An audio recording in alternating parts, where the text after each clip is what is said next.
مرزا طبیل اور میر انیس کے دو مصرے آپ نے سنے ہوں گے کہ سنتے ہیں ماں کے پاؤں کے نیچے بہشت ہے، زیر قدم والدہ فردوس بری ہے، اور معصومین کی حدیث کہ الجنت و تحت اقدام الامہات، جنت ماں کے قدموں کے نیچے ہے، تو شہزادی بھی کسی کی ماں ہے۔ اور چار مصرف کے بعد استاد محترم آپ کے حوالے کہ عظمت کی بھی عظمت ہے تیرے پاؤں کے نیچے،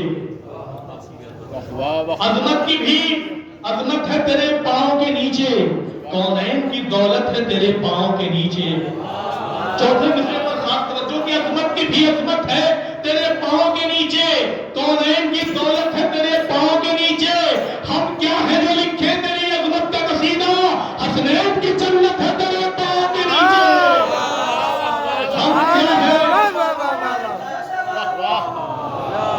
ہم کیا ہے جو لکھے تیری عظمت کا قصیدہ، حسنین کی جنت ہے تیرے پاؤں کے نیچے۔ محترم مرحوم نیت سلسلی کے چار مصروں کے زیر سایہ میں نہایت ہی ادب و احترام کے ساتھ ایک ایسے خطیب، ایک ایسے مفکر کی خدمت میں حرف التماس لے کے بڑھوں جس کے لیے کہوں کہ اگر یہ بولیں تو باتوں سے پھول جھڑتے ہیں، ایسی بات تو پھر بات کر کے دیکھتے ہیں۔ میں استاد محترم خطیب احسن حجت الاسلام والمسلمین علی جناب مولانا وسیع حسن خان صاحب قبلہ کی خدمت میں حرف التماس لے کے پڑھ رہا ہوں کہ آپ منبر پر تشریف لائیں۔ میں نے آواز دی ہے آپ کو بڑے ناز کے ساتھ، آپ آواز ملا دیں میری آواز کے ساتھ۔ میں نہایت ہی ادب و احترام سے حرف التماس لے کے پڑھ رہا ہوں استاد محترم خطیب احسن علی جناب مولانا وسیع حسن خان صاحب قبلہ کی خدمت میں کہ سرکار منبر پر تشریف لائیں اور اپنے نورانی بیان سے مومنین کے قلوب کو منور فرمائیں۔ اس دربار میں بابا کے بلند نعرہ صلوات پڑھیں آپ کا۔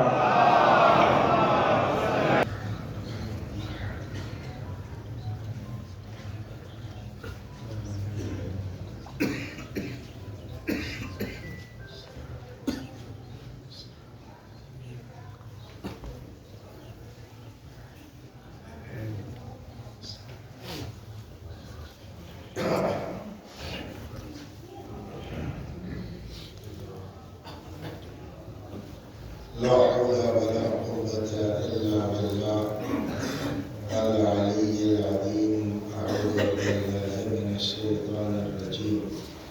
بسم الله الرحمن الرحيم.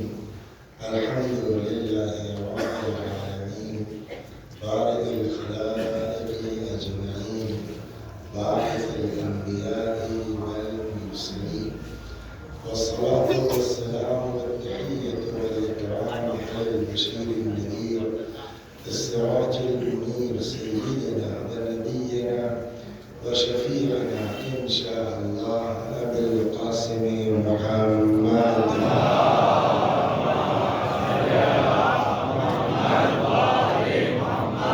وصل عليه وعلى أهل بيته مظاهر جلالك وجمالك، واللعن على أعدائهم الشاكين فيهم المنحرفين عنهم أجمعين.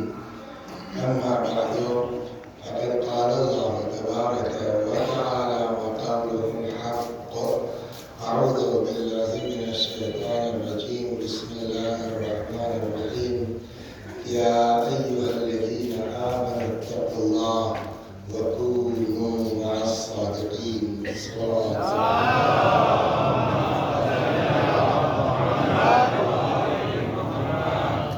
اس خمسے مجالس کی آج تیسری مجلس ہے جو حضرت صدیقہ طاہرہ سلام اللہ علیہا کی اللهم صل على محمد وآل محمد شہادت کی مناسبت سے منعقد ہوا ہے۔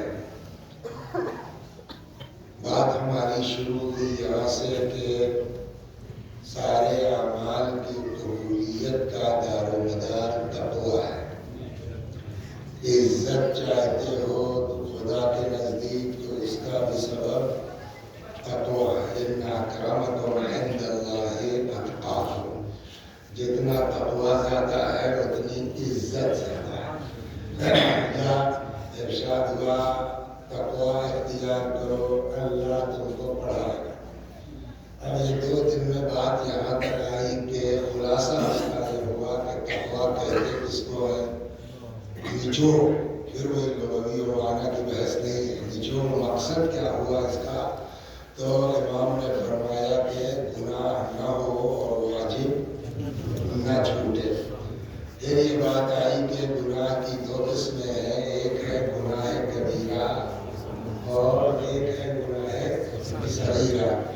گناہ کبیرہ کی تعریف جو بزرگوں نے فرمائی وہ یہ کہ ہر وہ گناہ جس کی سزا قرآن میں یا روایات میں جہنم بتائی گئی ہو وہ گناہ کبیرہ ہے۔ اس کے علاوہ جتنے گناہ ہیں وہ سب گناہ صغیرہ ہے۔ لیکن اب روایات سے یہ سمجھ میں آتا، علماء ہمارے فرماتے کہ ممکن ہے کہ کوئی گناہ بائی برتھ گناہ صغیرہ ہو مگر وہ کنورٹ ہو سکتا ہے صغیرہ ہونے کے باوجود کبیرہ میں۔ وہ کب ہوگا کہ اگر کسی گناہ صغیرہ کو بار بار دہرایا جائے گا تو وہ صغیرہ خود بخود کنورٹ ہو جائے گا کائے میں کبیرہ میں۔ تو کل ملا کے کل 2 دن کی مجلس کا خلاصہ یہ ہوا کہ بھیا کچھ کرو مولوی صاحب، گناہ سے اپنے آپ کو بچاؤ اور خاص کر کے گناہ کبیرہ۔ کیوں؟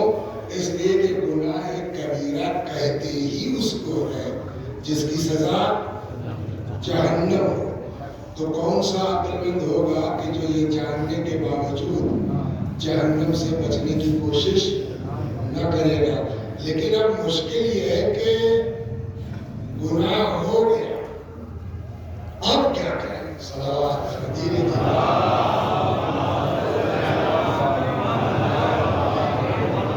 سمجھتے، عقل کم تھی، پختہ نہیں تھے، 15 ہی سال کی عمر سے سب لکھا جانے لگا۔ اب جب 50-60 سال تک پہنچے تب سمجھ میں آیا۔ تو ابھی تو ادھر جو ہے 40 سال میں تو اچھا خاصا بھر چکے ہیں، تو اب کیا ہوگا؟ گناہ تو کیا ہے، اچھا نہیں کیا ہے تو ہاتھ اٹھا دیجیے۔ اس پورے مجمع میں اگر کوئی آدمی ایسا ہے الحمدللہ جس نے آج تک گناہ نہ کیا وہ ہاتھ اٹھا دے۔ کوئی نہیں کہا مولوی صاحب تم خود اٹھاؤ، میں نے کہا میں تم سے زیادہ کراؤں، میں کیا اٹھا دوں گا؟ تو اس کا مطلب ہے گناہ تو ہو چکا، تو اب کیا کریں؟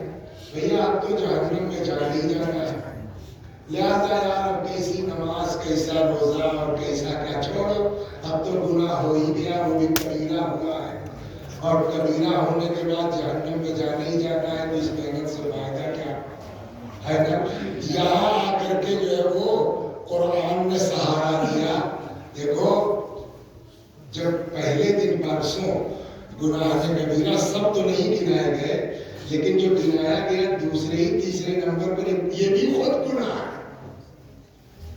جب امام سے پوچھا گیا مولا گناہ کبیرہ تو کفر، شرک، حقوق والدین، الیاس من رحمت اللہ، اللہ کی رحمت سے مایوس ہونا، یہ خود گناہ کبیرہ ہے۔ سبحان اللہ سبحان اللہ۔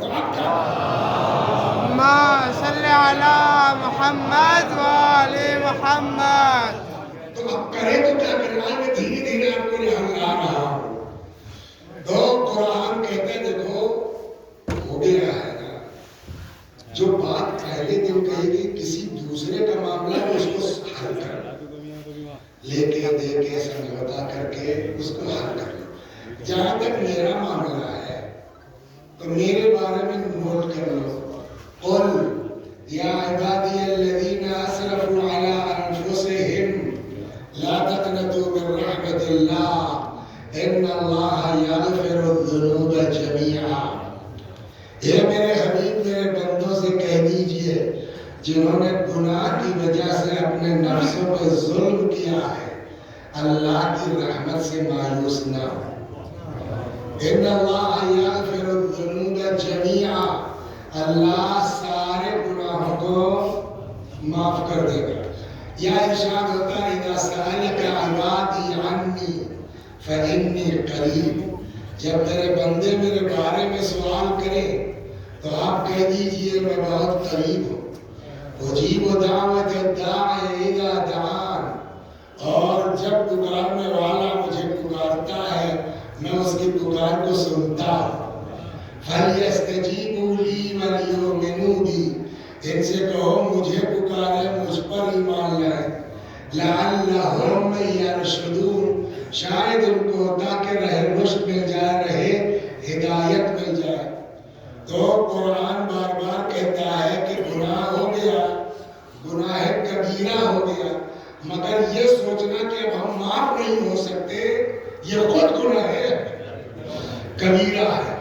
ایک جملہ میں نے کل پرسوں پتہ نہیں کہا، لیکن کہتا اکثر ہوں، شکر ادا کیجئے کہ اللہ نے ہم کو آپ کو ایسے گھر میں پیدا کر دیا کہ اہل بیت مل گئے۔ کسی مذہب میں، کسی مسلک میں خدا سے بات کرنے کا وہ ہنر اور سلیقہ نہیں ہے جو اہل بیت کے طفیل میں ہمارے پاس ہے۔ جہاں دعا کی دعا ہے، تربیت کی تربیت ہے، پرورش کی پرورش ہے، فلسفے کا فلسفہ ہے، ایک سے ایک دعائیں واقعی سوچ نہیں سکتا آدمی۔ مجلسیں تو موضوع والی سنی ہے نا، دعا ایک موضوع پر پوری دعا سوائے اہل بیت کے کہیں نہیں ملے گی، اور یہاں تو ایک نہیں، وفاتی کے شروع میں 15 مناجاتیں ہیں، 15 موضوعات پر صلوات علیہ سنیے تھا، جس کو کہا جاتا ہے کیا مناجات 15، 15 مناجاتیں الگ الگ موضوع پر، توبہ کرنے والوں کی مناجات، زاہدوں کی مناجات، راغبوں کی مناجات، شکوہ کرنے والوں کی مناجات۔ اس میں پہلی مناجات جو ہے مناجات 15، اور ایک جملہ میں کہوں کہ کوشش کیجئے گا، دیکھیں نماز تو واجب ہے، بے شک اس کو تو پڑھنا ہی پڑھنا، لیکن اگر اللہ توفیق دے دے اور وقت مل جائے گا تو تھوڑا سا اہل بیت کی دعاؤں سے انس پیدا کیجئے۔ بڑے غضب کی چیزیں ہیں دعاؤں میں۔ اچھا ایک سوال کا جواب دیئے، یہ جو دعائیں ہیں یہ دعائیں حقیقت پر مبنی ہیں یا معاذ اللہ استغفر اللہ یوں ہی بٹرنگ چاپلوسی ہے؟ بولیے حقیقت پر۔ اب آئیے جو مناجات 15 ہے اس کی پہلی مناجات معلوم ہے اس کا عنوان کیا ہے؟ مناجات التائبین، توبہ کرنے والوں کی مناجات۔ اب اس میں دیکھیں امام کا جملہ ہے، میرا آپ کا نہیں ہے، توبہ کرنے والوں کی مناجات، اس میں آدھے کے قریب جب پہنچیے گا تو عجب جملہ ہے امام کا، فرماتے الہی ان کان الندم علی الذنب توبۃ فانی وعزتک من النادمین۔ پالنے والے اگر گناہوں پہ شرمندہ ہونا یہی توبہ ہے تو تیری عزت کی قسم ہم اپنے گناہ پہ شرمندہ ہیں۔ مطلب کیا ہوا؟ توبہ نہ کرو، خالی شرمندہ ہو جاؤ کہ ہم نے غلط کیا ہے، اللہ اسی شرمندگی کو توبہ مان لیتا ہے۔ صلوات دھیرے دھیرے آپ بنا رہے، اللہ اسی شرمندگی کو بولیے توبہ مان لیتا ہے۔ اور اب جب شرمندگی کو توبہ مان لیتا ہے تو اگر کوئی آدمی واقعی توبہ کرتا ہے تو خدا خالی معاف نہیں کرتا۔ سنیے جملہ خاص کر کے ہمارے نوجوان لڑکے سنے، عجب جملہ ہے، فرماتے ہیں التائب من الذنب کمن لا ذنب لہ، گناہوں سے توبہ کرنے والا جسٹ لائک اس نے گناہ کیا ہی نہیں ہے۔ دو میں نے کہا جوان ہمارے سنے، امام فرماتے ہیں کہ ان اللہ یحب الشاب التائب، خالی اللہ معاف نہیں کرتا، عجب جملہ ہے، ان اللہ یحب الشاب التائب، اللہ توبہ کرنے والے جوانوں سے محبت کرتا ہے۔ اور ایک منزل وہ جہاں گناہگار کا مرتبہ زیادہ ہے اطاعت گزاروں کے مقابلے. یہاں دیکھیے ایسے دیکھ رہے ہیں نا بات ہی صحیح ہے. میں نے کہا میں اپنی جیب سے نہیں کہہ رہا ہوں، روایت ہے. اوحی اللہ تعالی الی داؤد، اللہ نے حضرت داؤد پر وحی نازل کی. فرمایا داؤد بشر المذنبین وانذر الصدیقین، اے داؤد گناہگاروں کو بشارت دے دو، صدیقوں کو ڈراؤ. تو داؤد علیہ السلام نے کہا پالنے والے کیا مطلب ہے کیف بشر المذنبین، گناہگاروں کو بشارت دے، یہ کیا مطلب؟ آواز قدرت آئی بشر المذنبین انی اقبل التوبہ، گناہگاروں کو بشارت دے تو میں توبہ قبول کرتا ہوں. وانذر الصدیقین الا یعجبوا باعمالہم، اور صدیقوں کو ڈرائیے خبردار کبھی اپنے عمل پر گھمنڈ مت کرنا. مزے مزے کی باتیں ہیں. امام جعفر صادق علیہ السلام صلی علی محمد فرماتے ہیں دخل رجلان المسجد، دو آدمی مسجد میں داخل ہوئے، احدہما عابد والآخر فاسق، ایک عابد دوسرا فاسق. فخرجا من المسجد، تسمیہ کیسے بنا؟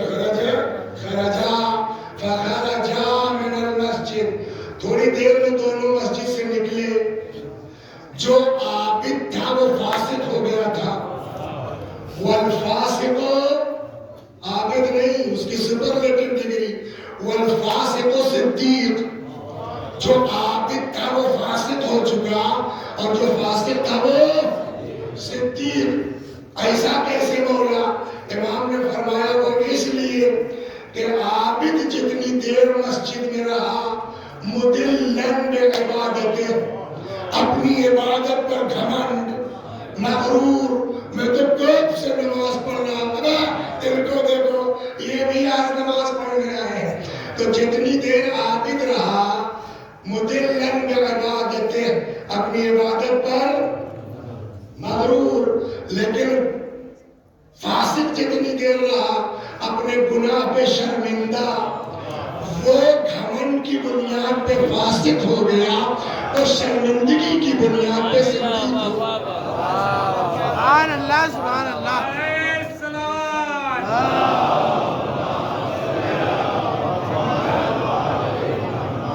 لیکن مول صاحب تمہاری بات سمجھ لیتا ہے اتنی جلدی کیسے ہو سکتا ہے؟ میں نے کہا کہ آپ کو تھیوری سمجھ میں نہیں آ رہی ہے، پریکٹیکل سنا دیں. پورے کربلا میں سب سے بڑا گناہگار کون تھا؟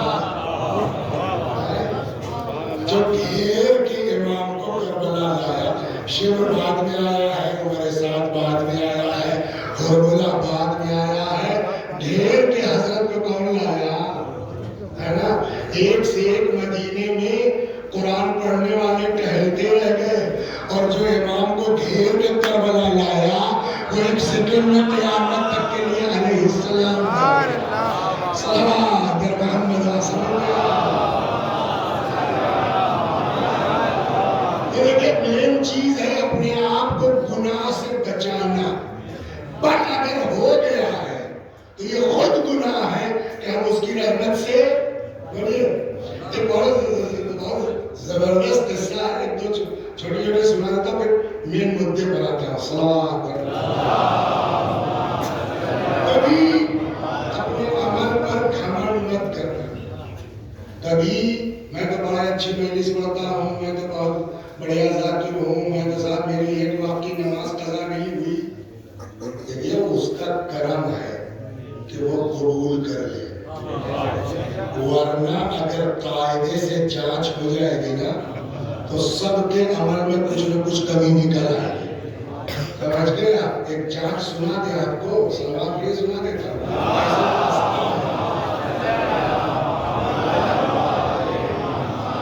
کھانا کھلانے کا بڑا ثواب ہے نا؟ اور ماشاء انشاءاللہ یہ بریانی احمد بھی کل اس پر روایت پڑھیں گے. سمجھا؟ تو کھانا کھلانے کا بہت ثواب ہے. روایت کہتی ہے من موجبات مغفرت الرب اطعام الطعام. اللہ کی مغفرت کے اسباب میں سے ایک سبب کسی کو کھانا کھلا دینا. ایک روایت میں ہے کہ سوائے خدا کے کوئی نہیں جانتا کھانا کھلانے کا ثواب کیا ہے. نہ انبیاء جانتے ہیں نہ فرشتے، خدا ہی جانتا ہے. تو اتنا زبردست ثواب ہوا نا کھانا کھلانے کا. اب سنیے، عام آدمی کو کھانا کھلانے کا جب اتنا ثواب ہے تو اگر کوئی کسی مسافر کو کھلا دے تو اس کا ثواب الگ ہوگا. اب اگر مسافر کو کھلانے کا ثواب ہے تو کوئی کربلا کے مسافر کو کھلا دے. اب سمجھے یہ نجف سے کربلا کے بیچ موقف کیوں لگتے ہیں. اب اگر کوئی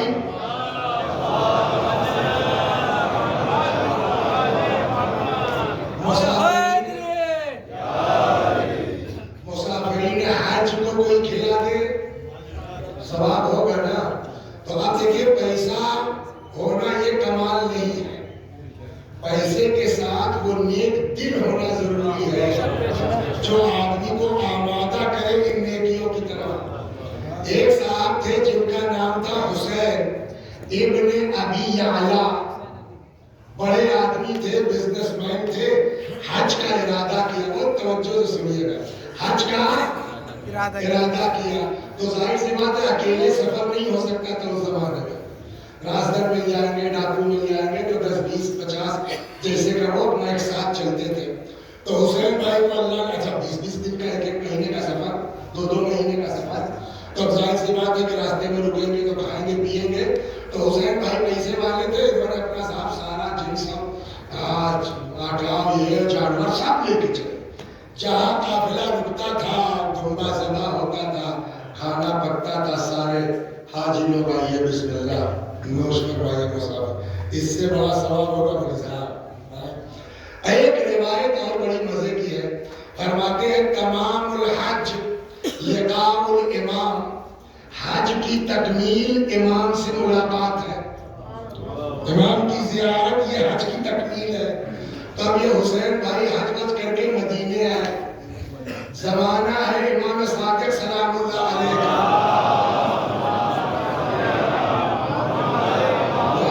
جیسے ہی حضرت کے گھر میں قدم رکھا، امام حضرت یہ کتنا بڑا کام کر دیا آدمی رہ دیے.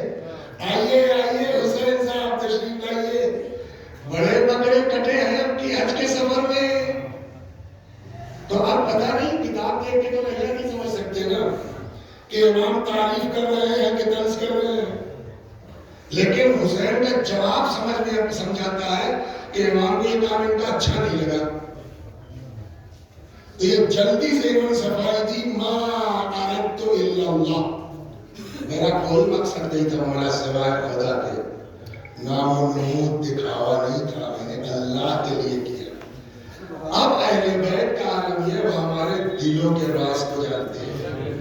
2 ہی صورت ہے، یا حسین بھائی سچ بول رہے ہیں یا جھوٹ بول رہے ہیں.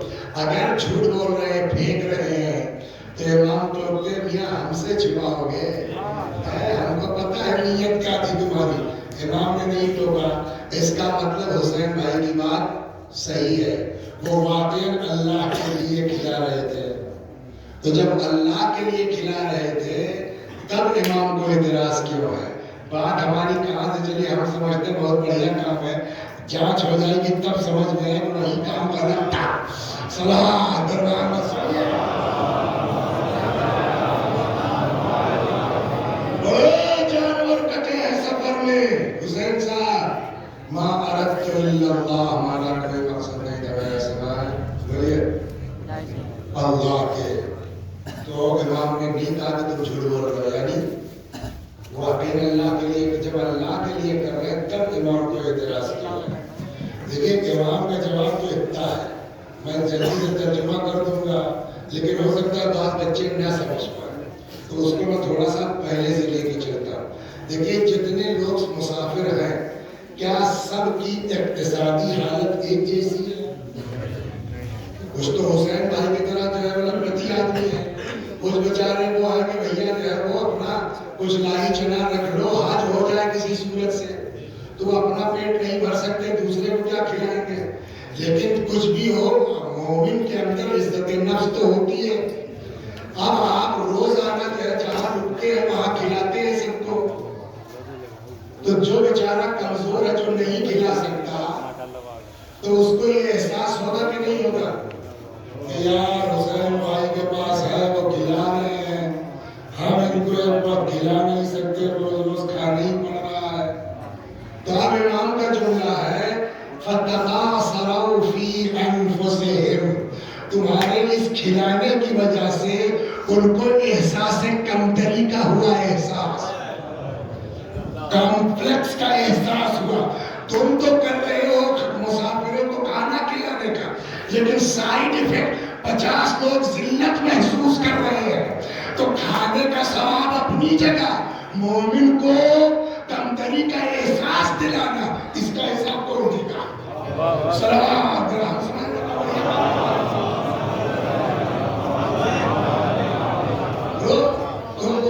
قصے میں تو نہیں ہے، لیکن شاید حضرت کا مطلب یہ رہا ہوگا تم کھلاتے، لیکن ہر آدمی کو یہ احساس ہے یار ان کے پاس ہے کھلانا میری اوقات نہیں، تو ایسا کرتے کہ سب شامل ہو جاتے ہیں۔ مثلا چچا بھول گئے نام آپ کا، اختر عباس صاحب بھی ساتھ میں تھے، ان کے ذمے کرتے تھے کہ بھائی جتنے کافر والے ہیں جن کو جتنا دینا ہے وہ اختر صاحب کے پاس جمع کرا دیں۔ کوئی 4 آنا دیتا، کوئی 8 آنا دیتا، کوئی 1 روپے دیتا، پورا قافلہ مل کے 10 روپے دیتا، اور تم کو اللہ نے نوازا 90 تم لگا دیتے۔ دسترخوان بچتا، ہر آدمی عزت کے ساتھ بیٹھتا، میرا بھی لگا ہے، میرا بھی لگا ہے، کسی کو ذلت کا احساس نہ ہوتا۔ جہاں تک ثواب کا میٹر ہے تو جس کو ثواب دینا ہے اسے پرسنٹیج پتا ہے کس نے کیا لگایا۔ صلاۃ محمد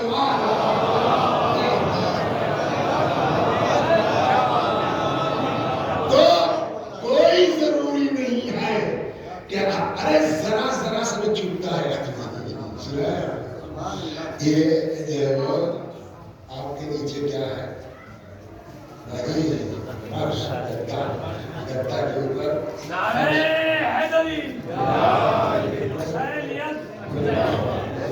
ٹائم کا بچایا، آدھا گھنٹہ ہوگا، 2 گھنٹہ بچا، صلوات نیچے اسپنج کے اوپر، اس کے اوپر آپ ہیں، آپ کے اور کالی چادر کے بیچ کیا ہے؟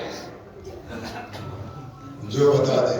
اور آپ کیا آپ وعدہ کرتے ہیں اگر کوئی بتا دے تو اس کو گھر لے جانے کی بریانی دے دیں گے؟ بتائیے آپ کے یہاں فرش کے بیچ میں کیا ہے؟ بڑی بات کرنا چاہتے ہیں۔ دیکھیے ہوتا یہ ہے کہ فرشتے ایک کبریت احمر نام کی کتاب اس میں ہے، فرشتے فضا میں ٹہلا کرتے ہیں، تو ادھر ادھر گزر رہے ہیں، معلوم ہے مجلس ہو رہی چلے آئے، ذکر حلقہ دوبارہ چلے آئے، تو اب یہاں آتے وہ ایسے نہیں ہوتے، پھر جو مومنین ہوتے ہیں ان کے نیچے اپنا پار بچھا دیتے ہیں۔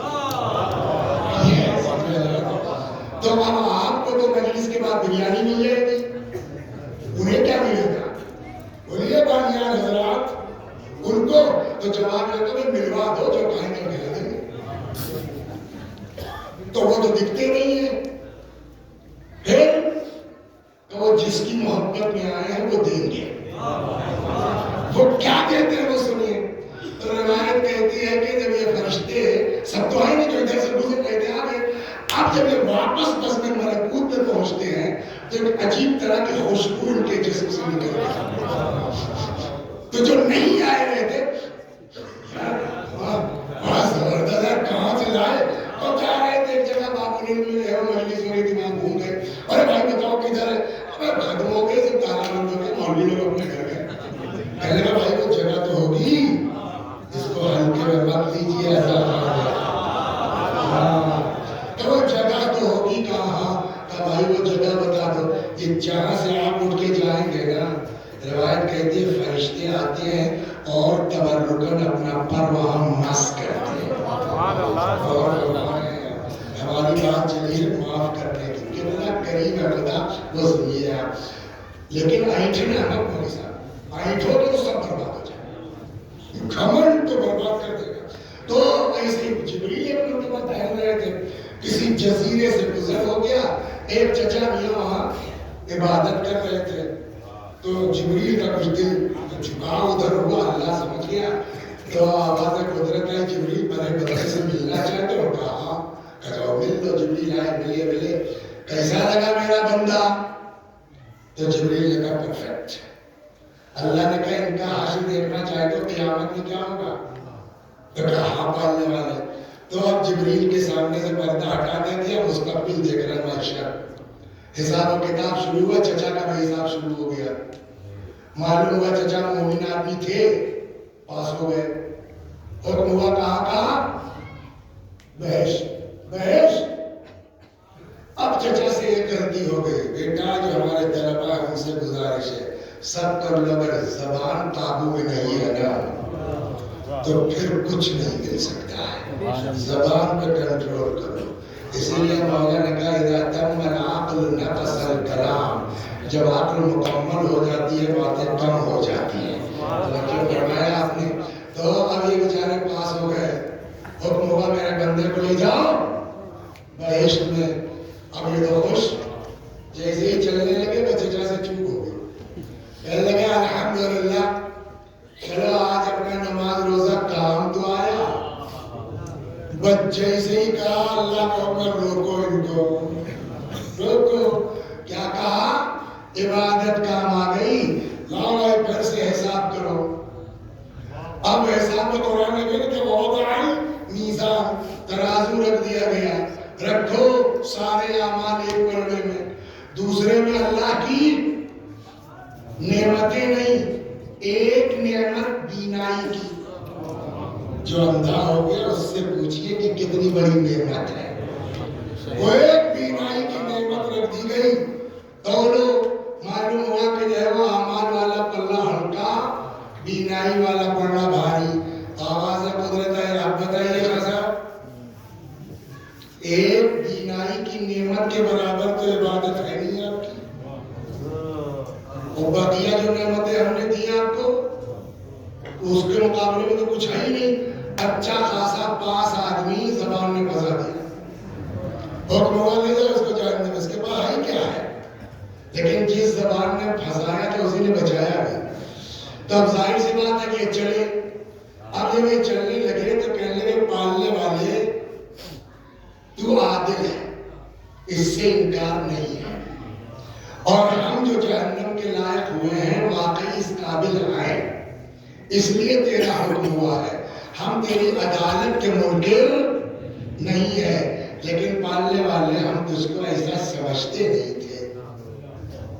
ایک روایت اس میں پوری مجلس ہو سکتی ہے کہ قیامت میں ہر آدمی کے ساتھ ایسے ہی حساب ہوگا جیسے وہ دنیا میں اللہ کو سمجھتا تھا. تو پالنے والے تو عادل ہے، لیکن ہم تجھ کو صرف عادل نہیں سمجھتے تھے. حکم خدا ہوگا روکو میرے بندے کو. وہ لوگ کیا سمجھتے تھے؟ کہ پالنے والے تجھ کو تو ہم ارحم الراحمین سمجھتے تھے. تو آواز قدرت آئے گی تو ایسے بات کرو نا، رحم کی بنیاد پہ تو کوئی بھی معاف ہو سکتا ہے. صلوات محمد اور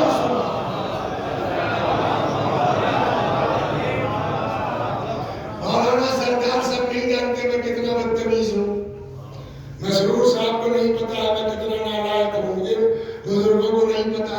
لیکن جو لوگ 34 سال سے 90 سے ہوں، بس فیض آباد میں مدرسے میں 34 سال، جو لوگ 34 سال سے میرے ساتھ ہیں ان کو تو سب حرکتیں ہماری پتا. اچھا، اور جو ہمارے گاؤں کے لوگ ہیں ان کو تو چار پوچھتے پتا ہے کہ کیا کیا بدماشی کی. اب صاحب جو ہے مولوی صاحب مر گئے، مولانا وسیع حسن صاحب مر گئے. اب جب مر گئے تو لاش گئی گاؤں، تو پورا وسیقہ جو ہے وہ مدرسہ بھی وہاں چلا گیا. بھائی نمازیں پڑھیے تو بھائی انہی میں سے جو کوئی بزرگ ہے چلو کھڑے ہو گئے. مثلا فرض کیجیے حجت صاحب کو کھڑا کر دیا گیا. اب حجت صاحب نے اچھا ہمارے علاقے میں ماشاءاللہ نئے نئے بچے کون سے پڑھ کے آئے، خوب قابل لڑکے ماشاءاللہ سے.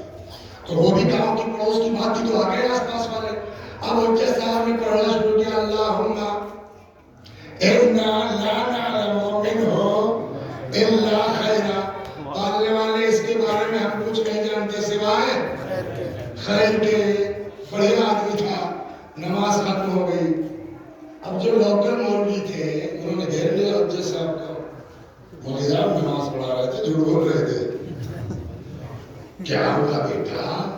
کہا آپ 34 سال فیض آباد میں رہے، آپ کو پتہ نہیں کتنی بدماش تھی مرحوم، ہم لوگ تو پڑوس کے گاؤں کے ہم لوگوں کو پتا کیا کیا حرکتیں کر کے مرے ہیں، اور آپ سیدھے سیدھے کھڑے ہو کے نماز کے نام پہ جھوٹ بول رہے ہیں۔ اللہ میں کچھ نہیں جانتا اصلاح خیر کے بارے میں سوائے خیر کے، تو جواب کیا ہوگا نماز پڑھانے والے کا؟ بیٹا میں نے کوئی نماز میت بنائی تو ہے نہیں، توضیح مسائل میں دیکھو یہی لکھا ہوا ہے کلما افتہ بہ المفتی فہو حکم اللہ فی حقہ، تو یہ تو اللہ کا حکم ہوا، تو اس کا مطلب خدا چاہتا ہے کہ آپ کھڑے ہو کے کہیے میں کچھ نہیں جانتا۔ سوال یہ ہے کہ خدا کیوں چاہتا ہے؟ اسی کو فارسی میں بڑی اچھی مثل ہے، رحمت حق بہا نمی جوید، رحمت حق بہا نمی جوید، اللہ اپنے بندوں کو معاف کرنے کا بہانہ ڈھونڈتا ہے۔ سمجھے؟ اب یہاں پر امام جعفر صادق سلام اللہ حضرت فرماتے ہیں اگر کسی کے جنازے پر زیادہ نہیں 40 لوگ کھڑے ہو جائیں اور کہہ دے پالنے والے میں کچھ نہیں جانتا اس کے بارے میں سوائے خیر کے، تو یہ آپ گواہی دے رہے ہیں نا؟ اگر 40 لوگ کہہ دیں پالنے والے میں کچھ نہیں جانتا اس کے بارے میں سوائے خیر کے، آواز قدرت آئے گی قد اجزت شہادتکم، جاؤ تمہاری گواہی قبول۔ بات یہاں نہیں ہے تمہاری گواہی قبول، اگلا فقرہ یہ ہے کہ میرے بندو یہ تو تم نے اس کی گواہی دی جو تمہیں پتا تھا اور تم نے اوائڈ کیا، آنکھ بند کی۔ کچھ گناہ تو ان کا ایسا تھا جو پبلک نہیں جانتی تھی، فقط میں جانتا تھا۔ تو جب انسان ہو کے بندے ہو کے تم کہہ رہے ہو ہم کچھ نہیں جانتے، یہ آدمی بڑھیا تھا، تو میں تو اللہ ہوں، جاؤ جو تم لوگ نہیں جانتے تھے صرف میں جانتا تھا، میں نے وہ بھی معاف کر دیا۔ صلوات بر محمد۔ آج میں نے اس کو بلا وجہ پھینٹا ہے، کہا کہ 40 منٹ ہو گئے آپ کا، توبہ کر لو اللہ بولیے معاف کر دے گا، شرمندہ ہو جاؤ اللہ معاف کر دے گا۔ 40 آدمی جنازے کھڑے ہو کے کہتے ٹھیک تھا، اللہ کہے گا چلو ٹھیک تھا، ہے نا؟ جو خدا اتنا قریب ہے کہ 40 لوگ جنازے میں کھڑے ہو کے کہتے ہیں اللہ معاف کر دیتا ہے۔ مولانا وسیع حسن صاحب مر گئے،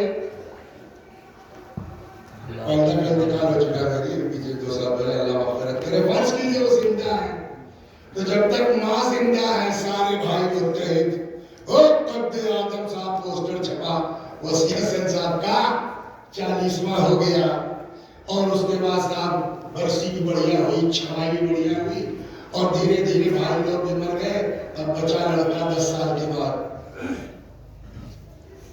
یہ کون صاحب آج 2 دسمبر ہے، آج میں پڑھی میں نے ہمارا لکھا 2-4 سال کے بعد یہ میں بتا دیں گے ہم لوگوں کی، ہے نا؟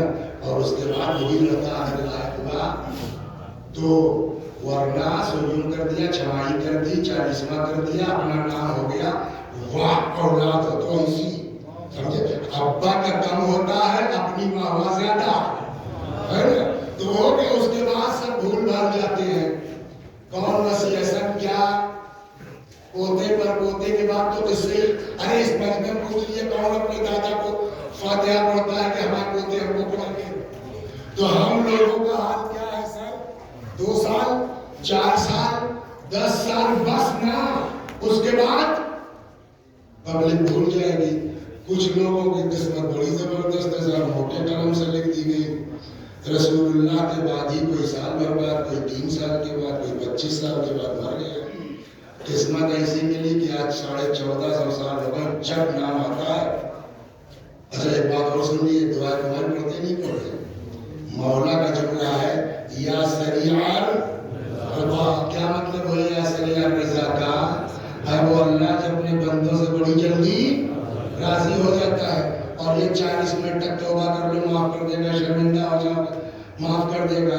اب کچھ لوگ اتنے قسمت والے کہ رسول اللہ کے بعد ہی 20-25 سال کے اندر مر گئے، مگر آج تک 1400 سال ہو گئے، کروڑوں لوگ ہیں. جب نام آتا ہے تب دعا کرتے ہیں اللہ ان سے راضی ہو جا، اللہ ان سے راضی ہو جا، اللہ ان سے راضی ہو جا. سوال 40 منٹ سے آپ سمجھا رہے ہیں کہ رحمت الہی سے مایوس ہونا خود گناہ کبیرہ ہے. اللہ بہانہ ڈھونڈتا ہے. 40 آدمی جنازے کھڑے ہو جائے اللہ معاف کر دیتا ہے. تو جس کے لیے کروڑوں آدمی 1500 سال سے دعا کر رہے ہو اللہ ان سے راضی ہو جا، اللہ ان سے راضی ہو جا. اب بتائیے اختر صاحب اللہ راضی ہوا کہ نہیں؟ آپ کہیں گے جس کے بارے میں بات کر رہے ہو نا، نہ اللہ راضی ہوا ہے نہ قیامت تک راضی ہوگا. کروڑوں سال کروڑوں لوگ چلاتے رہے رضی اللہ عنہ رضی اللہ عنہ، نہ خدا راضی ہوا ہے نہ راضی ہوگا. کہ ابھی تو تم پبلک کو بیوقوف بنا رہے تھے. اللہ بہت جلدی راضی ہو جاتا ہے، دعائے قبول میں ہے. اللہ توبہ کر لو معاف کر دے گا، شرمندہ ہو جاؤ معاف کر دے گا. 40 لوگ کہہ دے ٹھیک تھا اللہ چھوڑ دے گا. اور اب کہہ رہے ہو نا کروڑوں لوگ ہزاروں سال دعا کر رہے ہیں اللہ معاف نہیں ہوا. کہ دیکھیے وہ بات بھی صحیح ہے، جن کی بات آپ کر رہے ہیں نہ یہ معاف ہوئے ہیں اور نہ قیامت تک معاف ہوں گے.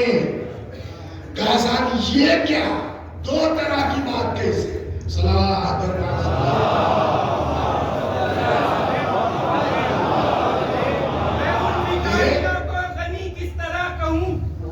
بھکاریوں کو غنی کس طرح کہوں، جو لوگ آگے تیرے فاطمہ اور ممکن ہی نہیں میں انہیں رضی اللہ کہوں، کرتی رہی ہے جن کی شکایات فاطمہ نہ حیدری.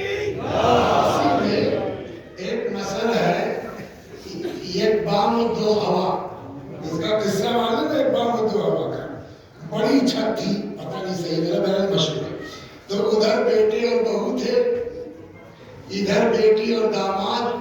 ایسے ہی شاید نومبر کا لاسٹ نہ ہوگا تو بوڑھا پہنچ گئی بیٹے کی طرف، اے ابھی اتنی سردی کہاں آئی ہے لاؤ. اور وہاں سے صاحب وہ لیاف لے آئی. ادھر بیٹی اے بیٹا ہو سکتا ہے رات میں ٹھنڈ زیادہ پڑ جائے یہ بھی ڈال لو. بہت ہی بڑی سمجھدار کہنے لگی قربان عن خدائرا یک بام و دو ہوائرا، صدقے جاؤں سے اللہ کے جو ایک چھت پہ دو ہوا چلاتا ہے. تو یہ تو شیو تمہارا حال وہی ہے. 40 منٹ تک یہ سمجھاتے رہے کہ اللہ معاف کر دے گا معاف کر دے گا، توبہ کر لو شرمندہ ہو جاؤ. اور کہہ رہے ہو صاحب کہ 1400 سال ہو گئے، کروڑوں لوگ ہو گئے، اللہ نے نہ معاف کیا ہے نہ قیامت تک معاف. یہ کیسے ایک بام و دو ہوا؟ کہ اصل مسئلہ آپ کا ہے کہ ایک شرط جو نبی نے لگائی ہے اس کو آپ بھول گئے. کیا کہ پیغمبر نے کہا خدا اسی سے راضی ہوتا ہے جس سے فاطمہ راضی.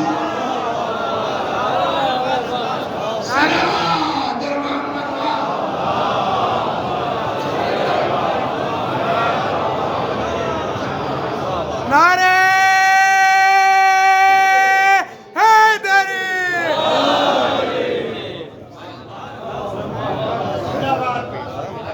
خدا اسی سے راضی ہوگا جس سے ان اللہ یغضب لغضب فاطمہ ویرضی برضاها. اللہ اس پر غضبناک ہوتا جس پر بولیے فاطمہ غضبناک ہو. اللہ اس سے راضی ہوتا جس سے. یہ بات بتائیں آپ کو اولاد کے اندر اثر کس کا زیادہ آتا ہے؟ ماں کا. بعض کہتے ہیں 3 حصہ اثر اولاد میں ماں کا، 1 حصہ باپ کا. شام سے آدمی آیا الٹا پلٹا بکنے لگا. امام حسن علیہ السلام نے کہا بھوکے ہو، سواری نہیں ہے. یہ ہو گیا، بہت وقت نہیں ہو گیا. ادھر کربلا میں آئیے، وہ آ کر کون ہے بھائی ہو کیا اٹھایا کلیجے سے لگا لیا. 1 سیکنڈ نہیں لگا معاف کرنے میں.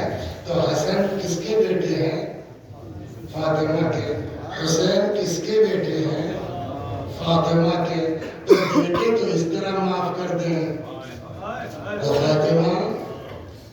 میں دو چیزیں میری سمجھ میں آئی ہیں. ایک تو یہ کہ مسئلہ میٹر خود جناب فاطمہ کا تھا ہی نہیں جو معاف کرتی.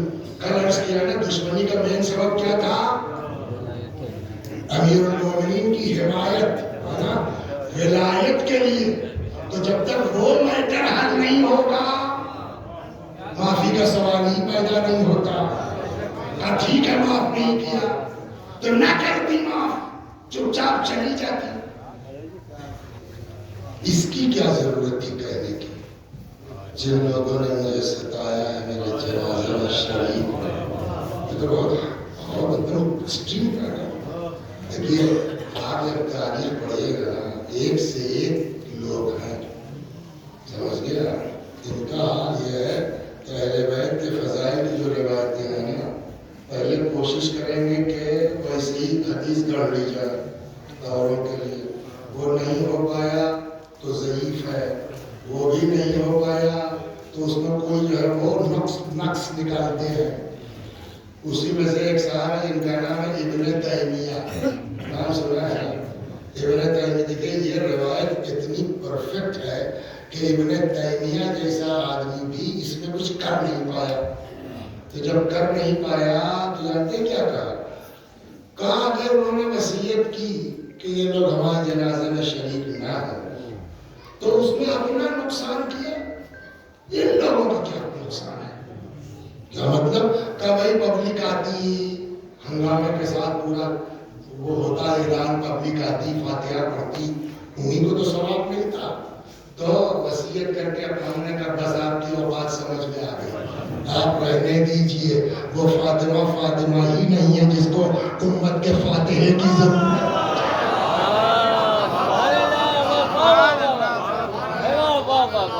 لیکن اب جو بحث میری سمجھ میں ہے کہ اگر شہزادی جی کا معاف نہ کرتی, وہ تو آخرت کی بات ہے, اور دفن ہو جاتی تو یہ گڑھ لیتے کہ حسن کی ماں ہے فاطمہ, کوئی معمولی تھوڑی ہے, رحمت للعالمین کی بیٹی ہے. حسین کی ماں ہے, بھلا وہ معاف کر کے گڑھ لیا جاتا. بی بی نے شاید وصیت اسی لیے کی ہے کہ ایسا کر کے جاؤں گی کہ قیامت تک کوئی گڑھنے نہ پائے. اللہ اکبر. اب سمجھ میں آیا فلسفہ. اور ایک چیز اور دیکھیں, جہالت سارے اعتراضات کی جڑ ہے, بنیاد ہے. ان لوگوں نے تو پہلے کوشش کی کہ اپنا کام ہو گیا, معاملہ حل کر لو, آ کے مولا سے ملے. مولا نے کہا ٹھیک ہے ہم بات کرتے ہیں. دیکھیے جو میرے اندر جو سمجھ میں نہیں آتا تو میں آپ کو سنانے جا رہا ہوں. آیا کہنے کہ فاطمہ یہ لوگ آپ سے ملنا چاہتے ہیں. بی بی نے کہا میں نہیں ملنا چاہتی. تو مولا نے کہا ہم نے وعدہ کر لیا ہے. تو شہزادے نے فوراً کہا آپ تو گھر نہیں ہے. تو میں شروع میں یار مولا سے کیا رکھنا, مولا نے کیوں وعدہ کر لیا. ایک دن بیٹھے خیال ہو مولا کا وعدہ کرنا ضروری تھا. اگر مولا وہیں سے منع کر دیتے نا تو فوراً کر دیا جاتا کہ فاطمہ تو معاف کرنے کے لیے تیار بیٹھی تھی, علی نے جانے ہی نہیں دیا, ہم سارا راستہ صاف کرتے آؤ. اور اب آگے سلام علیکم. اختر صاحب سلام کرنا واجب ہے کہ مستحب؟ سلام کرنا مستحب, جواب واجب. سلام علیکم, ادھر منہ پھیر لیا, ادھر آئے سلام علیکم, ادھر منہ پھیر لیا. جب کئی بار ہوا تو پہلا سوال تو یہ کہ فاطمہ شیعہ عقیدے کے مطابق معصومہ ہے, معصومہ سے کوئی واجب چھوٹ نہیں سکتا. تب فاطمہ نے سلام کا جواب کیوں نہیں دیا؟ یا تو مانیے کہ معاذ اللہ بی بی سے واجب چھوٹا, ورنہ یہ کہنا پڑے گا کہ مسلمان کے سلام کا جواب واجب ہے.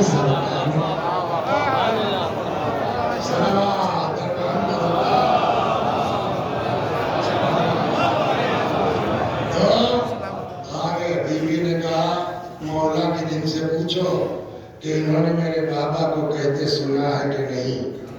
کیا جس نے فاطمہ کو ستایا اس نے فاطمہ تو بضعۃ منی فمن آتاها فقد آذانی، جس نے فاطمہ کو ستایا اس نے مجھے ستایا۔ یہ لوگ چوک گئے، یہ جب شاید کام ہو جائے گا۔ مولا نے کہا بولو، تو کہنے لگے ہاں صاحب سنا تو ہے۔ جیسے انہوں نے کہا ہاں سنا تو ہے، بی بی نے دست مبارک اٹھا لی، فرماتے ہیں خدا تو گواہ رہنا، میں ان لوگوں سے ناراض ہوں اور ہر نماز کے بعد ان کے لیے بددعا کرتی رہوں گی۔ کل بات کہاں تک پہنچی تھی مصائب میں؟ 2 منٹ اسی کے آگے اور بس۔ اس شخص کے پاس تلوار تھی، تلوار کے دستے سے بی بی کی شکم مبارک پر ایسا وار کیا کہ بی بی کی چیخ نکل پڑی، یا عزت خودی نے لقد سقطت ما فی احشائی، فضا مجھے پکڑ لو، فضا مجھے سہارا دے دو، اے فضا میرا بچہ مر گیا۔ بعض کہتے ہیں امیر المومنین نے آواز دی، یا فضتو ادرکی مولا تکی، فضا اپنی بی بی کی خبر لو۔ اتنے میں اب روایت کہتی ہے شہزادی کو غش آ گیا، اب مین جو مدافع تھا وہ بے ہوش ہو گئے، ان لوگوں کو موقع مل گیا۔ امیر المومنین سلام اللہ علیہ کے گلے میں رسی کا پھندا ڈال دیا گیا۔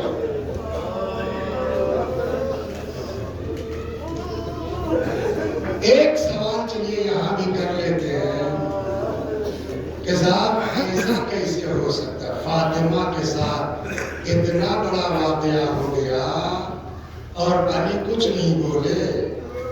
2 منٹ میں اس کو سن لیجئے، لیکن پہلے ایک روایت سنا دو۔ جب رسول اللہ کا آخری وقت تھا، پیغمبر نے فرمایا میرے حبیب کو بلاؤ، کوئی کسی کو کوئی کسی کو۔ ام سلمہ نے کہا یہ تم لوگ نہیں سمجھ رہی ہو، یہ علی کو بلا رہے، مولا آئے۔ روایت کہتے پیغمبر نے امیر المومنین کو کلیجے سے لگا دیا، لمحہ مبارک مولا کے کانوں تک لے گئے، کچھ فرماتے رہے۔ امیر المومنین یہ اچانک چیخ پڑے، وہ موقع نہیں تھا۔ بعد میں لوگوں نے پوچھا یا علی رسول اللہ کیا کہہ رہے تھے؟ کہ پیغمبر نے بتایا تھا میرے بعد کیا ہوگا، یہ ہوگا یہ ہوگا۔ علی فاطمہ کو دروازہ گرایا جائے گا، علی فاطمہ کو بچہ۔ جب یہاں بات آئی تو مجھ سے برداشت نہیں ہو سکا، میں نے کہا یا رسول اللہ تو میں کیا کروں؟ پیغمبر نے فرمایا علی اگر ناصر مل جائے تو جہاد کرنا، ورنہ یا علی صبر کر لینا۔ بعض کہتے ہیں کہ جب یہ واقعہ ہوا نا تب مولا کائنات سے برداشت نہیں ہوا اور امیر المومنین نے بڑھ کر کا گریبان پکڑا اور وہی پٹک کے زانو اس کے سینے پہ رکھ دیا۔ گھبرا گئی پبلک، کیا ہوا؟ کونی کو جلانا گیا ہے۔ تو وہاں سے حکم ہوا کہ اگر علی اس جلال کے عالم میں نکل آئے تو پھر کوئی جیت نہیں سکتا، جتنے لوگ مل جائے گھس جاؤ علی کے گھر میں۔ اور بعض کتابوں میں ہے ڈاکوؤں کی طرح یہ لوگ امیر المومنین کے بیت الشرف میں داخل ہو گئے۔ مولا نے مڑ کے دیکھا، جانتے بس ایک جملہ فرمایا، یہ مجمع میرا کچھ بگاڑ سکتا ہے، کاش رسول اللہ نے مجھ سے صبر کا وعدہ نہ دیا۔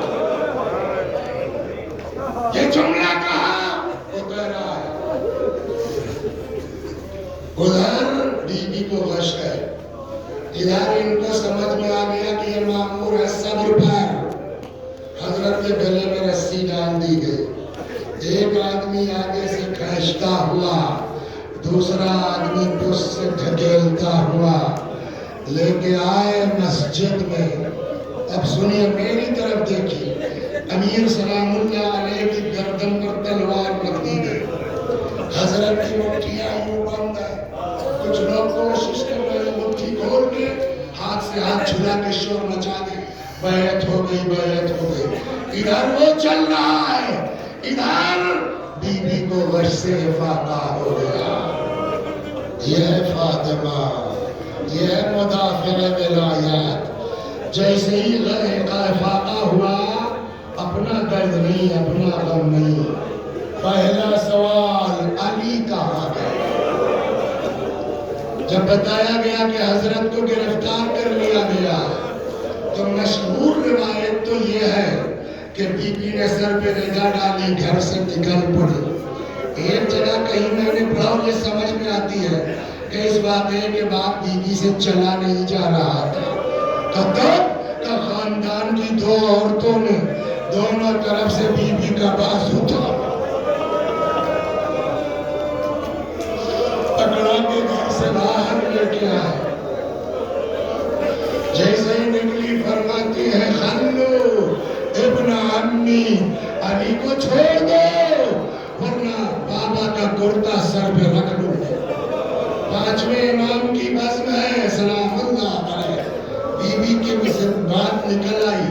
امام باقر علیہ السلام فرماتے خدا کی قسم اگر ہماری دادی نبی کا کرتا سر پہ رکھ لیتی پھر مدینے میں ایک آدمی زندہ نہ بچتا. بعض روایتوں میں ہے چلی. فرمایا خلو ابن عمی، علی کو چھوڑ دو ورنہ سر کے بال بکھرا دوں گی.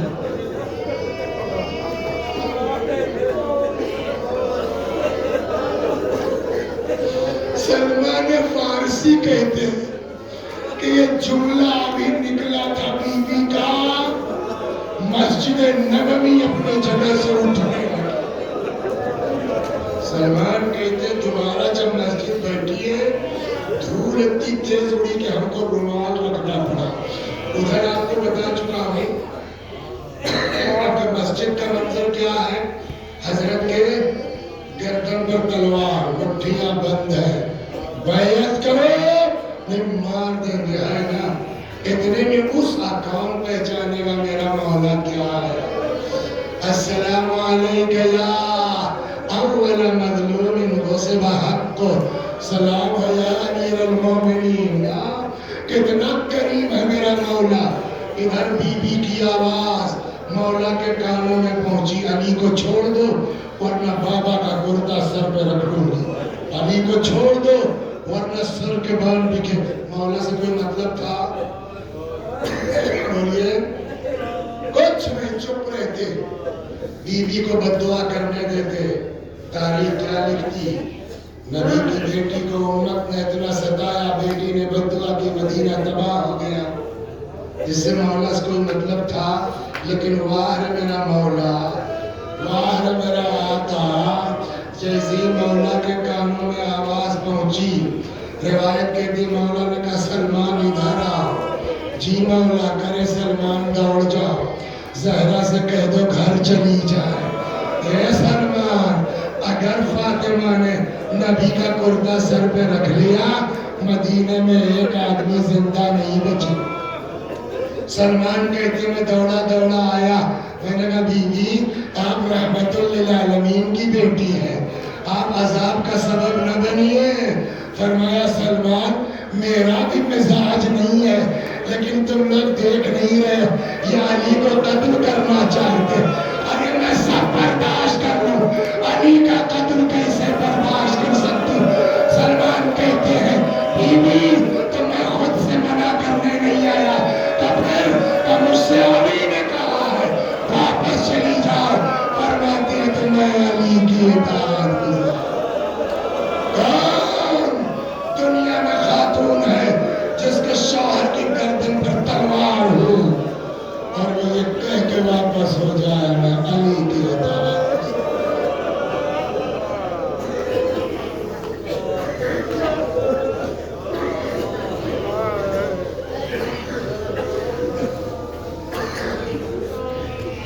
وسيعلم الذين ظلموا أي منقلب ينقلبون. إنا لله وإنا إليه راجعون. خدا ہمارے اس عذاب کو قبول فرما. مزید ازائے اہل بیت کی توفیق کرامت فرما. میں بھی پڑھتا ہوں، میرے ساتھ آپ بھی دہرائیے. اللہم